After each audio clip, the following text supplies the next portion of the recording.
ವಾಣಿ date 29/7/2026. ಪ್ರಾತಃ ಮುರಳಿ. ಓಂ ಶಾಂತಿ. ಬಾಪ್ ದಾದಾ ಮಧುಬನ ಮಧುರ ಮಕ್ಕಳೇ, ತಮ್ಮ ಸ್ವಧರ್ಮದಲ್ಲಿ ಸ್ಥಿತರಾಗಿ ಪರಸ್ಪರ ಒಬ್ಬರು ಇನ್ನೊಬ್ಬರಿಗೆ ಪ್ರೀತಿಯಿಂದ ಓಂ ಶಾಂತಿ ಹೇಳಿರಿ. ಇದು ಸಹ ಒಬ್ಬರು ಇನ್ನೊಬ್ಬರಿಗೆ ಗೌರವ ಕೊಡುವುದಾಗಿದೆ. ಪ್ರಶ್ನೆ: ಭಕ್ತಿಯಲ್ಲಿಯೂ ಭಗವಂತನಿಗೆ ಭೋಗವನ್ನು ಇಡುತ್ತಾರೆ. ಇಲ್ಲಿ ನೀವು ಮಕ್ಕಳು ಇಡುತ್ತೀರಿ. ಈ ಪದ್ಧತಿ ಏಕೆ ಇದೆ? ಉತ್ತರ: ಏಕೆಂದರೆ ಇದು ಸಹ ಅವರ ಪ್ರತಿ ಗೌರವ ಇಡುವುದಾಗಿದೆ. ಭಲೆ ನಿಮಗೆ ತಿಳಿದಿದೆ, ಶಿವ ತಂದೆಯು ನಿರಾಕಾರನಾಗಿದ್ದಾರೆ, ಅಭೋಕ್ತನಾಗಿದ್ದಾರೆ. ಅವರು ಏನನ್ನು ತಿನ್ನುವುದಿಲ್ಲ, ಆದರೆ ವಾಸನೆ ಅಂದರೆ ಭಾವನೆಯಂತೂ ತಲುಪುತ್ತದೆ. ಸರ್ವರ ಸದ್ಗತಿದಾತ ಪತಿತ ಪಾವನ ತಂದೆಯಾಗಿದ್ದಾರೆ. ಅಂದಮೇಲೆ ಅವಶ್ಯವಾಗಿ ಅವರಿಗೆ ಭೋಗವನ್ನು ಇಡಬೇಕು. ಗೀತೆ: ನಮ್ಮ ತೀರ್ಥಸ್ಥಾನವು ಭಿನ್ನವಾಗಿದೆ. ಓಂ ಶಾಂತಿ. ಮಕ್ಕಳ ಮನಸ್ಸಿನಲ್ಲಿಯೂ ಬಂದಿತು ಓಂ ಶಾಂತಿ. ಹೇಗೆ ಯಾರಿಗಾದರೂ ನಮಸ್ತೆ ಎಂದು ಹೇಳಿದಾಗ ಅವರು ಸಹ ನಮಸ್ತೆ ಎಂದು ಹೇಳುತ್ತಾರೆ. ಇಲ್ಲಿ ಓಂ ಶಾಂತಿ ಎಂದು ತಂದೆಯು ಹೇಳಿದರು. ಆಗ ಎಲ್ಲ ಮಕ್ಕಳು ಜೊತೆಗೆ ಇವರ ಸಹಿತ ಅಂದರೆ ಬ್ರಹ್ಮನ ಆತ್ಮ ಎಲ್ಲರ ಹೃದಯದಿಂದ ಬರುವುದು ಓಂ ಶಾಂತಿ. ಅರ್ಥಾತ್ ನಾವಾತ್ಮರು ಶಾಂತ ಸ್ವರೂಪರಾಗಿದ್ದೇವೆ. ತಂದೆಗೆ ಪ್ರತ್ಯುತ್ತರ ನೀಡಬೇಕಲ್ಲವೇ? ಓಂ ಶಾಂತಿ ಎಂದು ಹೇಳುವುದು ರಿಟರ್ನ್ ಕೊಡುವುದಾಗಿದೆ. ಮತ್ಯಾರೂ ಅರ್ಥಸಹಿತವಾಗಿ ಈ ರೀತಿ ಹೇಳಲು ಸಾಧ್ಯವಿಲ್ಲ. ತಂದೆ ಜ್ಞಾನ ಸೂರ್ಯನು ಸಹ ಓಂ ಶಾಂತಿ ಎಂದು ಹೇಳುತ್ತಾರೆ. ಜ್ಞಾನ ಚಂದ್ರನು ಓಂ ಶಾಂತಿ ಎಂದು ಹೇಳುತ್ತಾರೆ. ಜ್ಞಾನ ನಕ್ಷತ್ರಗಳು ಸಹ ಓಂ ಶಾಂತಿ ಎಂದು ಹೇಳುತ್ತೀರಿ. ನಕ್ಷತ್ರಗಳಲ್ಲಿ ಎಲ್ಲರೂ ಬಂದು ಬಿಟ್ಟರು. ಈಗ ನೀವು ಮಕ್ಕಳಿಗೆ ತಮ್ಮ ಸ್ವಧರ್ಮದ ಬಗ್ಗೆ ಅರಿವಾಗಿದೆ. ನಾವಾತ್ಮರು ಶಾಂತ ಸ್ವರೂಪರು ಮತ್ತು ಶಾಂತಿಧಾಮದ ನಿವಾಸಿಗಳಾಗಿದ್ದೇವೆ. ಇಲ್ಲಿ ನಮಗೆ ನಿಶ್ಚಯವಾಗಿದೆ, ನೀವು ಬಹಳ ಚೆನ್ನಾಗಿ ಆತ್ಮವನ್ನು ಅರಿತುಕೊಂಡಿದ್ದೀರಿ. ಮಹಾನ್ ಆತ್ಮ, ಪಾಪಾತ್ಮ ಎಂದು ಹೇಳಲಾಗುತ್ತದೆ. ಆತ್ಮವೇ ಒಂದು ಶರೀರವನ್ನು ಬಿಟ್ಟು ಇನ್ನೊಂದನ್ನು ತೆಗೆದುಕೊಳ್ಳುತ್ತದೆ. ಆದರೆ ಯಾರಿಗೂ ಆತ್ಮದ ಯಥಾರ್ಥ ಪರಿಚಯವಿಲ್ಲ. ನಾವಾತ್ಮರು ಬಹಳ ಸೂಕ್ಷ್ಮವಾಗಿದ್ದೇವೆ. 84 ಜನ್ಮಗಳ ಪಾತ್ರವನ್ನು ಅಭಿನಯಿಸುತ್ತೇವೆ. ಇದು ನಿಮಗೂ ತಿಳಿದಿರಲಿಲ್ಲ, ಮತ್ಯಾರಿಗೂ ತಿಳಿದಿಲ್ಲ. ಈಗ ನೀವು ಮಕ್ಕಳು ಸನ್ಮುಖದಲ್ಲಿ ಕುಳಿತಿದ್ದೀರಿ. ತಂದೆಯನ್ನು ತಮ್ಮವರನ್ನಾಗಿ ಮಾಡಿಕೊಳ್ಳುತ್ತೀರಿ. ಮಕ್ಕಳು ತಂದೆಯಿಂದ ಆಸ್ತಿಯನ್ನು ಪಡೆಯುವುದಕ್ಕಾಗಿಯೇ ತಮ್ಮವರನ್ನಾಗಿ ಮಾಡಿಕೊಳ್ಳುತ್ತೀರಿ. ನೀವು ಮಕ್ಕಳಿಗೆ ತಿಳಿದಿದೆ, ನಾವಾತ್ಮರ ಬೇಹದ್ದಿನ ತಂದೆಯು ಈ ಬ್ರಹ್ಮರವರ ತನುವಿನಲ್ಲಿ ಬಂದಿದ್ದಾರೆ. ಬ್ರಹ್ಮನ ತನುವಿನಲ್ಲಿ ಬಂದು ಆದಿ ಸನಾತನ ದೇವಿ ದೇವತಾ ಧರ್ಮದ ಸ್ಥಾಪನೆ ಮಾಡುತ್ತಾರೆ.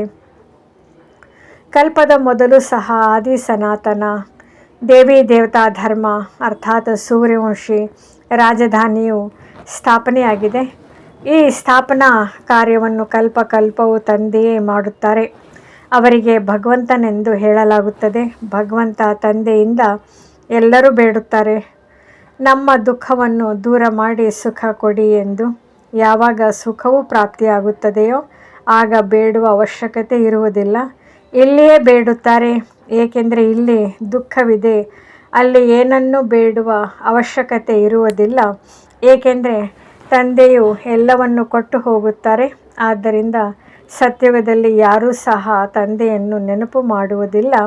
ತಂದೆಯು ತಿಳಿಸುತ್ತಾರೆ, ಮಕ್ಕಳನ್ನು ನಾನು ಸುಖಧಾಮದ ಮಾಲೀಕರನ್ನಾಗಿ ಮಾಡುತ್ತೇನೆ. ನೀವು ಮಕ್ಕಳು ತಿಳಿದುಕೊಳ್ಳುತ್ತೀರಿ, ಈ ತಂದೆಯಿಂದ ನಾವು ಪುನಃ ಸುಖಧಾಮದ ಆಸ್ತಿಯನ್ನು ಪಡೆಯುತ್ತಿದ್ದೇವೆ. ಬೇಹದ್ದಿನ ತಂದೆಯಿಂದ ಬೇಹದ್ದಿನ ಆಸ್ತಿ, ಬೇಹದ್ದಿನ ಸುಖ ಪಡೆಯುತ್ತೇವೆ. ಭಕ್ತಿ ಮಾರ್ಗವು ಹೇಗೆ ನಡೆಯುತ್ತದೆ? ಮನುಷ್ಯ ಸೃಷ್ಟಿರೂಪಿ ವೃಕ್ಷದ ಉತ್ಪತ್ತಿ, ಪಾಲನೆ ಮತ್ತು ವಿನಾಶವು ಹೇಗಾಗುತ್ತದೆ ಮತ್ತು ಡ್ರಾಮಾದ ಆದಿ ಮಧ್ಯ ಅಂತ್ಯವೇನೆಂಬುದನ್ನು ನಿಮಗೆ ತಿಳಿಸಲಾಗುತ್ತದೆ. ಇದು ಸಾಕಾರಿ ಪ್ರಪಂಚ, ಅದು ನಿರಾಕಾರಿ ಪ್ರಪಂಚವಾಗಿದೆ. ಮಕ್ಕಳಿಗೆ ತಿಳಿದಿದೆ, ನಾವು ಅರ್ಧಕಲ್ಪ ಭಕ್ತಿ ಮಾಡಿದೆವು. ಈಗ ಕಲಿಯುಗದ ಅಂತ್ಯವಾಗಿದೆ. ಸಂಗಮಯುಗದಲ್ಲಿಯೇ ಆಸ್ತಿಯನ್ನು ಸಿಗುತ್ತದೆ. ಇದನ್ನು ಮಕ್ಕಳು ಚೆನ್ನಾಗಿ ತಿಳಿದುಕೊಳ್ಳಬೇಕು. ನಾವೀಗ ಸಂಗಮದಲ್ಲಿದ್ದೇವೆ. ಎಂಬುದನ್ನು ನೀವು ಮಕ್ಕಳೇ ತಿಳಿದುಕೊಳ್ಳುತ್ತೀರಿ. ಮತ್ತಾರಿಗೂ ನೀವು ಪರಿಚಯ ಕೊಡುವವರಿಗೆ ಅರ್ಥವಾಗುವುದಿಲ್ಲ. ಅವಶ್ಯವಾಗಿ ಸಂಗಮ ಯುಗವು ಬರುತ್ತದೆ. ಆಗಲೇ ಹಳೆಯ ಪ್ರಪಂಚವು ಬದಲಾಗಿ ಹೊಸದಾಗುತ್ತದೆ. ಇದು ಹಳೆಯ ಪ್ರಪಂಚವಾಗಿದೆ. ಇದಕ್ಕೆ ಕಲಿಯುಗವೆಂದು ಹೇಳಲಾಗುತ್ತದೆ. ಇದನ್ನು ಸಹ ನೀವು ತಿಳಿದುಕೊಂಡಿದ್ದೀರಿ. ಮೊಟ್ಟಮೊದಲು ಇಡೀ ಪ್ರಪಂಚದಲ್ಲಿ ಒಂದೇ ಧರ್ಮವಿರುತ್ತದೆ. ಹೊಸ ಪ್ರಪಂಚದಲ್ಲಿ ಕೇವಲ ಭಾರತ ಖಂಡವೇ ಇರುತ್ತದೆ. ಕಡಿಮೆ ಜನಸಂಖ್ಯೆ ಇರುತ್ತದೆ. ಹೊಸ ಪ್ರಪಂಚಕ್ಕೆ ಸ್ವರ್ಗವೆಂದು ಹೇಳಲಾಗುತ್ತದೆ. ಇದರಿಂದಲೇ ಹೊಸ ಪ್ರಪಂಚದಲ್ಲಿ ಹೊಸ ಭಾರತವಿತ್ತು. ಈಗ ಹಳೆಯ ಪ್ರಪಂಚದಲ್ಲಿ ಹಳೆಯ ಭಾರತವಾಗುವುದು ಎಂಬುದು ಸಿದ್ಧವಾಗುತ್ತದೆ. ಹೊಸ ಪ್ರಪಂಚ ಹೊಸ ಭಾರತವಾಗಲಿ, ಹೊಸ ದೆಹಲಿಯಾಗಲಿ ಎಂದು ಗಾಂಧೀಜಿಯು ಸಹ ಹೇಳುತ್ತಿದ್ದರು. ಈಗ ಹೊಸ ಭಾರತವಾಗಲಿ, ಹೊಸ ದೆಹಲಿಯಾಗಲಿ ಇಲ್ಲ. ನವ ಭಾರತದಲ್ಲಿ ಶ್ರೀ ಲಕ್ಷ್ಮೀ ನಾರಾಯಣರ ರಾಜ್ಯವಿತ್ತು. ಈಗ ಅದೇ ಭಾರತದಲ್ಲಿ ರಾವಣ ರಾಜ್ಯವಿದೆ. ಇದನ್ನೂ ಬರೆಯಬೇಕು. ಹೊಸ ಪ್ರಪಂಚ, ಹೊಸ ದೆಹಲಿಯು ಇಂತಹ ಸಮಯದಿಂದ ಈ ಸಮಯದವರೆಗೆ ಇವರ ರಾಜ್ಯವಿತ್ತು ಎಂದು. ಯಾರು ಹೊಸ ಪ್ರಪಂಚವನ್ನು ಸ್ಥಾಪನೆ ಮಾಡುವವರಿದ್ದಾರೆಯೋ ಅವರೇ ಇದನ್ನು ತಿಳಿಸಬಲ್ಲರು. ಬ್ರಹ್ಮರವರ ಮೂಲಕ ಹೊಸ ಪ್ರಪಂಚ ಸ್ವರ್ಗವನ್ನು ಸ್ಥಾಪನೆ ಮಾಡುತ್ತಾರೆ. ಆ ಸ್ವರ್ಗದ ಆಸ್ತಿಯನ್ನು ಪಡೆಯುವುದಕ್ಕಾಗಿ ನೀವು ಬರುತ್ತೀರಿ. ತಂದೆಯು ನಿಮಗೆ ಯುಕ್ತಿಯನ್ನು ತಿಳಿಸುತ್ತಾರೆ ಅಥವಾ ಪುರುಷಾರ್ಥ ಮಾಡಿಸುತ್ತಾರೆ. ಸನ್ಮುಖದಲ್ಲಿಯೂ ಮಿಲನ ಮಾಡಲು ಬರುತ್ತೀರಿ ಅಥವಾ ಅಲ್ಲಿಯೂ ಕುಳಿತು ಓದುತ್ತೀರಿ. ಸನ್ಮುಖದಲ್ಲಿ ಮಿಲನ ಮಾಡಬೇಕೆಂದು ಮನಸ್ಸಾಗುತ್ತದೆ. ಆ ಮನುಷ್ಯರು ಮನುಷ್ಯರೊಂದಿಗೆ ಮಿಲನ ಮಾಡುತ್ತಾರೆ. ನಾವು ಶಿವತಂದೆಯೊಂದಿಗೆ ಮಿಲನ ಮಾಡಲು ಹೋಗುತ್ತೇವೆಂದು ನೀವು ಹೇಳುತ್ತೀರಿ. ಆಗ ಅವರಂತೂ ನಿರಾಕಾರನಲ್ಲವೇ ಎಂದು ಹೇಳುತ್ತಾರೆ. ನಾವು ಆತ್ಮರು ನಿರಾಕಾರಿಯಾಗಿದ್ದೇವೆ. ನಾವು ಸಹ ಇಲ್ಲಿ ಪಾತ್ರವನ್ನು ಅಭಿನಯಿಸಲು ಬರುತ್ತೇವಲ್ಲವೇ? ಯಾರಿಗೆ ಹೆಸರಿದೆಯೋ ಅವರು ಅವಶ್ಯವಾಗಿ ಪಾತ್ರಧಾರಿಯೂ ಆಗಿರುತ್ತಾರೆ. ಅಂದಮೇಲೆ ಭಗವಂತನಿಗೂ ಹೆಸರಿದೆಯಲ್ಲವೇ? ನಿರಾಕಾರ ಶಿವನಿಗೆ ಭಗವಂತನೆಂದು ಹೇಳಲಾಗುತ್ತದೆ. ಮತ್ತಾರಿಗೂ ಭಗವಂತನೆಂದು ಹೇಳುವುದಿಲ್ಲ. ಭಗವಂತನೆಂದು ನಿರಾಕಾರನಿಗೆ ಗಾಯನವಿದೆ. ಅವರ ಪೂಜೆಯೂ ನಡೆಯುತ್ತದೆ. ಆತ್ಮರಿಗೂ ಪೂಜೆಯಾಗುತ್ತದೆ. ರುದ್ರ ಯಜ್ಞವನ್ನು ರಚಿಸುತ್ತಾರಲ್ಲವೇ? ಅದರಲ್ಲಿ ಮಣ್ಣಿನ ಸಾಲಿಗ್ರಾಮಗಳನ್ನು ಮಾಡುತ್ತಾರೆ. ಕಲ್ಲಿನಿಂದ ಅಥವಾ ಮಣ್ಣಿನಿಂದ ಮಾಡಿಸುತ್ತಾರೆ. ಮಣ್ಣಿನಿಂದ ಮಾಡಿರುವುದನ್ನು ಕೆಡಿಸಲು ಮತ್ತೆ ತಯಾರಿಸಲು ಸಹಜವಾಗುತ್ತದೆ. ಪ್ರಪಂಚವಂತೂ ಈ ಮಾತುಗಳನ್ನು ಅರಿತುಕೊಂಡಿಲ್ಲ. ರುದ್ರಯಜ್ಞದಲ್ಲಿ ಎಷ್ಟೊಂದು ಆತ್ಮರ ಪೂಜೆಯಾಗುತ್ತದೆ. ಎಷ್ಟು ಆತ್ಮರ ಪೂಜೆ ಮಾಡಬಹುದು? ಮಕ್ಕಳಂತೂ ಅನೇಕರಿದ್ದಾರೆ. ಭಕ್ತರೆಲ್ಲರೂ ಭಗವಂತನ ಮಕ್ಕಳಾಗಿದ್ದಾರೆ. ತಂದೆಯನ್ನು ನೆನಪು ಮಾಡುತ್ತಾರೆ. ತಂದೆಯು ತಿಳಿಸುತ್ತಾರೆ. ಶಿವತಂದೆಯು ಭಾರತದಲ್ಲಿಯೇ ಬರುತ್ತಾರೆ. ನೀವು ಕೆಲವರೇ ಅವರ ಸಹಯೋಗಿಗಳು. ಈಶ್ವರೀಯ ಸೇವಾಧಾರಿಗಳಾಗುತ್ತೀರಿ. ಅವರ ನೆನಪಾರ್ಥವಾಗಿಯೇ ಭಕ್ತರು ಸಾಲಿಗ್ರಾಮಗಳನ್ನು ಮಾಡಿ ಪೂಜಿಸುತ್ತಾರೆ. ಯಜ್ಞವನ್ನು ರಚಿಸಿದಾಗ ಅದರಲ್ಲಿ ಚಿಕ್ಕ ಯಜ್ಞವೂ ಇರುತ್ತದೆ, ದೊಡ್ಡದೂ ಇರುತ್ತದೆ. ದೊಡ್ಡ ಸಾಹುಕಾರರು ದೊಡ್ಡ ಯಜ್ಞವನ್ನು ರಚಿಸುತ್ತಾರೆ. ಲಕ್ಷಗಟ್ಟಲೆ ಸಾಲಿಗ್ರಾಮಗಳನ್ನು ಮಾಡುತ್ತಾರೆ. ಚಿಕ್ಕ ಯಜ್ಞವಾಗಿದ್ದರೆ 5-10 ಸಾವಿರ ಮಾಡಿಸುತ್ತಾರೆ. ಎಷ್ಟು ಸಾಹುಕಾರರೋ ಅದರಂತೆಯೇ ಯಜ್ಞ ಮತ್ತು ಅಷ್ಟು ಸಾಲಿಗ್ರಾಮಗಳನ್ನು ಮಾಡಿಸುತ್ತಾರೆ. ಒಬ್ಬ ಶಿವ ಉಳಿದೆಲ್ಲ ಸಾಲಿಗ್ರಾಮಗಳನ್ನು ಮಾಡಿಸುತ್ತಾರೆ. ಮತ್ತು ಅಷ್ಟೊಂದು ಬ್ರಾಹ್ಮಣರು ಬೇಕು. ಅನೇಕರು ಯಜ್ಞವನ್ನು ನೋಡಿರುತ್ತೀರಿ. ನಿಮಗೆ ತಿಳಿದಿದೆ. ತಂದೆಯು ನಾವು ಮಕ್ಕಳ ಸೇವೆ ಮಾಡುತ್ತಾರೆ. ನಾವು ಮತ್ತೆ ಅನ್ಯರ ಸೇವೆ ಮಾಡುತ್ತೇವೆ. ಆದ್ದರಿಂದ ಪೂಜೆಯಾಗುತ್ತದೆ. ನೀವೀಗ ಪೂಜ್ಯರಾಗುತ್ತೀರಿ. ಆತ್ಮವು ಹೇಳುತ್ತದೆ, ಬಾಬಾ ತಾವಂತೂ ಸದಾ ಪೂಜ್ಯನಾಗಿದ್ದಿರಿ. ನಮ್ಮನ್ನು ಪೂಜ್ಯರನ್ನಾಗಿ ಮಾಡುತ್ತಿದ್ದಿರಿ. ನೀವು ಪೂಜ್ಯಾತ್ಮರು ಶರೀರವನ್ನು ತೆಗೆದುಕೊಂಡಾಗ ಪೂಜ್ಯ ದೇವಿ ದೇವತೆಗಳೆಂದು ಹೇಳುತ್ತಾರೆ. ಆತ್ಮವೇ ಪೂಜ್ಯ ಅಥವಾ ಪೂಜಾರಿಯಾಗುತ್ತದೆ. ತಂದೆಯು ಒಂದೇ ಬಾರಿ ಬರುತ್ತಾರೆ. ಮತ್ತೆಂದೂ ಸಹ ತಂದೆಯು ಆತ್ಮರಿಗೆ ಓದಿಸಲು ಸಾಧ್ಯವಿಲ್ಲ. ಆತ್ಮವೇ ಕೇಳಿಸಿಕೊಳ್ಳುತ್ತದೆ. ಹೇಗೆ ಆತ್ಮವು ಶರೀರದ ಮೂಲಕ ಕೇಳಿಸಿಕೊಳ್ಳುತ್ತದೆಯೋ ಹಾಗೆಯೇ ಪರಮಪಿತ ಪರಮಾತ್ಮನು ಸಹ ಶರೀರದ ಆಧಾರವನ್ನು ತೆಗೆದುಕೊಂಡು ಇವರ ಮೂಲಕ ಕೇಳುತ್ತಾರೆ. ಇವರ ಮೂಲಕ ನಿಮಗೆ ರಾಜಯೋಗವನ್ನು ಕಲಿಸುತ್ತಾರೆ. ಅವರಿಗೆ ತಮ್ಮದೇ ಆದ ಶರೀರವಿಲ್ಲ. ಬ್ರಹ್ಮ ವಿಷ್ಣು ಶಂಕರರಿಗೂ ಸಹ ತಮ್ಮ ಸೂಕ್ಷ್ಮ ಶರೀರವಿದೆ. ಇಲ್ಲಂತೂ ಎಲ್ಲರಿಗೂ ತಮ್ಮ ತಮ್ಮದೇ ಆದ ಶರೀರವಿದೆ. ಇದು ಸಾಕಾರಿ ಪ್ರಪಂಚವಾಗಿದೆ. ಶಿವತಂದೆಯು ನಿರಾಕಾರನಾಗಿದ್ದಾರೆ.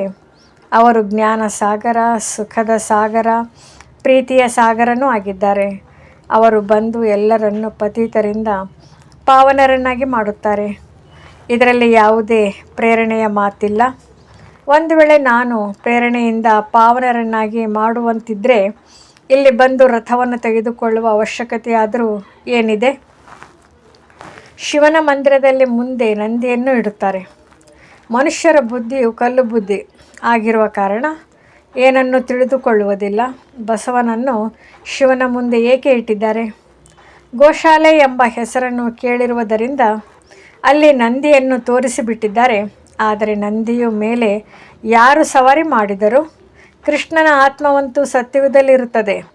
ಪ್ರಾಣಿಗಳ ಮೇಲೆ ಕುಳಿತುಕೊಳ್ಳಲು ಕೃಷ್ಣನಿಗೇನಾಗಿದೆ? ಮನುಷ್ಯರು ಏನನ್ನು ತಿಳಿದುಕೊಳ್ಳುವುದಿಲ್ಲ. ದ್ರೌಪದಿಯು ಸಹ ಕೇವಲ ಒಬ್ಬರೇ ಇರಲಿಲ್ಲ, ಅನೇಕ ದ್ರೌಪದಿಯರಿದ್ದಾರೆ. ತಂದೆಯನ್ನು ಕರೆಯುತ್ತಾರೆ. ಇದನ್ನು ಅವರು ಒಂದು ನಾಟಕವನ್ನಾಗಿ ಮಾಡಿದ್ದಾರೆ. ಅದರಲ್ಲಿ ಶ್ರೀಕೃಷ್ಣನು ಸೀರೆಗಳನ್ನು ಕೊಡುತ್ತಾ ಹೋಗುತ್ತಾನೆ. ಅರ್ಥವೇನನ್ನು ತಿಳಿದುಕೊಂಡಿಲ್ಲ. ಈಗ ನೀವು ಮಕ್ಕಳು ತಿಳಿದುಕೊಂಡಿದ್ದೀರಿ. ನೀವು 21 ಜನ್ಮಗಳವರೆಗೆ ಪತಿತರಾಗುವುದಿಲ್ಲ. ಎಲ್ಲಿಯ ಮಾತನ್ನು ಎಲ್ಲಿಗೆ ತೆಗೆದುಕೊಂಡು ಹೋಗಿದ್ದಾರೆ? ಭಕ್ತಿ ಮಾರ್ಗದ ಕಥೆಗಳು ಬಹಳಷ್ಟಿದೆ. ಈ ಕಥೆಗಳೆಲ್ಲವೂ ಅನಾದಿಯಾಗಿದೆ ಎಂದು ಹೇಳುತ್ತಾರೆ.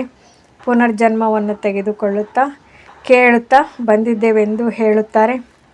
ಅನಾದಿಯು ಯಾವಾಗಿನಿಂದ ಆರಂಭವಾಯಿತು ಎಂಬುದೇನೂ ತಿಳಿದಿಲ್ಲ. ರಾವಣ ರಾಜ್ಯವು ಯಾವಾಗಿನಿಂದ ಆರಂಭವಾಗುತ್ತದೆ ಎಂಬುದು ತಿಳಿದಿಲ್ಲ. ಅದರ ವರ್ಣನೆಯೂ ಇಲ್ಲ. ನೀವು ಎಷ್ಟೊಂದು ಸೇವೆ ಮಾಡುತ್ತೀರಿ. ಆ ಸೂರ್ಯ ಚಂದ್ರ ನಕ್ಷತ್ರಗಳಂತೂ ಇದ್ದೇ ಇದೆ. ಸತ್ಯುಗದಲ್ಲಿಯೂ ಇರುತ್ತವೆ, ಈಗಲೂ ಇವೆ. ಅವು ಅದಲು ಬದಲಾಗುವುದಿಲ್ಲ. ನೀವೀಗ ಭಾರತವನ್ನೇ ಪುನಃ ಅಂಧಕಾರದಿಂದ ತೆಗೆದು ಪ್ರಕಾಶತೆಯಲ್ಲಿ ತರುವುದಕ್ಕೆ ನಿಮಿತ್ತರಾಗಿದ್ದೀರಿ. ಭಕ್ತಿ ಮಾರ್ಗಕ್ಕೆ ಅಂಧಕಾರವೆಂದು ಹೇಳಲಾಗುತ್ತದೆ. ನಿಮ್ಮ ಮಹಿಮೆಯಿದೆ. ನೀವು ಧರಣಿಯ ನಕ್ಷತ್ರಗಳಾಗಿದ್ದೀರಿ. ನಕ್ಷತ್ರಗಳಿದ್ದಾರೆ ಅಂದಮೇಲೆ ಸೂರ್ಯಚಂದ್ರರು ಇರಬೇಕು. ಓಂ ಶಾಂತಿ. ನಮ್ಮ ಚಾನೆಲ್ ವಿಡಿಯೋಗಳ ಹೆಚ್ಚಿನ ಮಾಹಿತಿಗಾಗಿ ಸಬ್ಸ್ಕ್ರೈಬ್ ಬಟನ್ಗೆ ಕ್ಲಿಕ್ ಮಾಡಿ ನಮ್ಮ ಚಾನೆಲ್ಗೆ ಸಬ್ಸ್ಕ್ರೈಬ್ ಮಾಡಿ. ಈ ವಿಡಿಯೋ ಇಷ್ಟವಾದಲ್ಲಿ ಲೈಕ್ ಮಾಡಿ, ಶೇರ್ ಮಾಡಿ ಹಾಗೂ ಕಮೆಂಟ್ ಮಾಡಿ. ಈ ಮುರಳಿ ತಮಗೆ ಇಷ್ಟವಾಯಿತೆ? ಇಷ್ಟವಾದಲ್ಲಿ ನಮ್ಮ ಚಾನಲ್ಗೆ ಸಬ್ಸ್ಕ್ರೈಬ್ ಮಾಡಿ. ತಮಗೆ ವಿಡಿಯೋ ನೋಟಿಫಿಕೇಷನ್ ಸಿಗ್ತಾ ಇರುವುದು. ಲೈಕ್ ಮಾಡಿ, ಶೇರ್ ಮಾಡಿ, ಕಮೆಂಟ್ ಮಾಡಿ. ತಮಗೆ ಇಂದಿನ ಕನ್ನಡ ಜ್ಞಾನ ಮುರಳಿ ಮತ್ತು ರಾಜಯೋಗ ವಿಡಿಯೋಗಳ ಮಾಹಿತಿ ಸಿಗ್ತಾ ಇರುವುದು.